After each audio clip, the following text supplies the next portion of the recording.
Gun violence has stained the streets of St. Pete this year, unlike any other. One of the most recent was a young mother who was shot and killed in a car in front of her own kids. He was aiming for someone else, but she died. And the guy believed to have pulled the trigger was finally caught. I'm Ryan Bass. And I'm Carolina Lead. Police charged a man accused of shooting and killing 21-year-old Kimaya Simmons in front of her own kids during evening rush hour. Investigators calling it a complicated case, saying that man targeted the children's father because of an issue with one of his friends. Today, her family saying enough is enough, and it is time to address gun violence in our area. It could have been anyone's family. It just so happened that this time it was our family, because there's done been plenty more families that stood where we're standing now. This case, just one of many shootings in the city this year. Night Eye's Angelina Salcido is digging into how police found the shooter in the Simmons case and what this means for our area. It's time for people to put the guns down and to have a conversation. Strong words from St. Petersburg Police Chief Anthony Holloway after gun violence has rattled South St. Petersburg. He shot into a car and there were two babies in the car. He could have killed these two babies over what? 20-year-old Tyrone Jackasol has been charged with murder after police say he shot and killed Kimaya Simmons last Tuesday.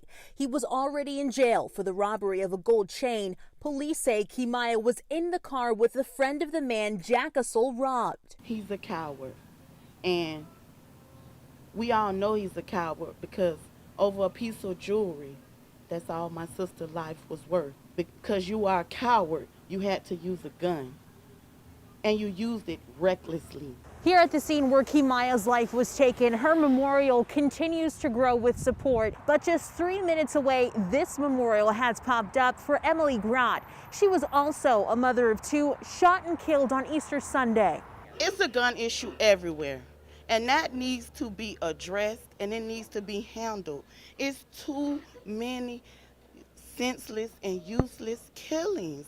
Most of the city's murders are happening in South St. Pete. Police say the city usually sees 20 murders annually. 15 people were killed last year. 4 months into 2021, 13 have lost their life. We're working with the community's helping us, and we've added more uniform present, more detectives present into that community, because we want to make sure people know that it is a safe community to walk in. Chief Holloway actually said that he's meeting with local ministers and the ACLU to try to figure out ways to stop people from using a gun in order to solve their problems. But this, guys, isn't just a St. Pete issue. If we take a deeper dive here, since the beginning of this year, the nonprofit research group Gun Violence Archive says nearly 5,000 people have died from gun shootings across the country. The orange dots on this map right here on your screen show which places have seen the highest number of gun deaths. There's been 426 cases in just the Southeast. FYI, this only focuses on homicides, murders, and unintentional deaths, so it doesn't include suicides by gun. Now, the White House wants to make sure those numbers don't go up. President Biden is set to unveil 6 executive actions tomorrow to tackle gun violence. One rule would review the federal policy surrounding ghost guns, which are basically kits that allow guns to be assembled from pieces and don't have serial numbers. Advocates for gun control are pushing the president to classify these ghost guns as traditional firearms, which would then mean you would need to take a background check if you wanted to buy one. The president's plan also includes reviewing the use of stabilizing braces on pistols. The gunman in the Boulder, Colorado mass shooting reportedly used a pistol with an arm brace to make it more stable. And guys, we're going to break down this plan for you when President Biden makes the announcement tomorrow in detail, and you can find that on our 10 Tampa Bay app.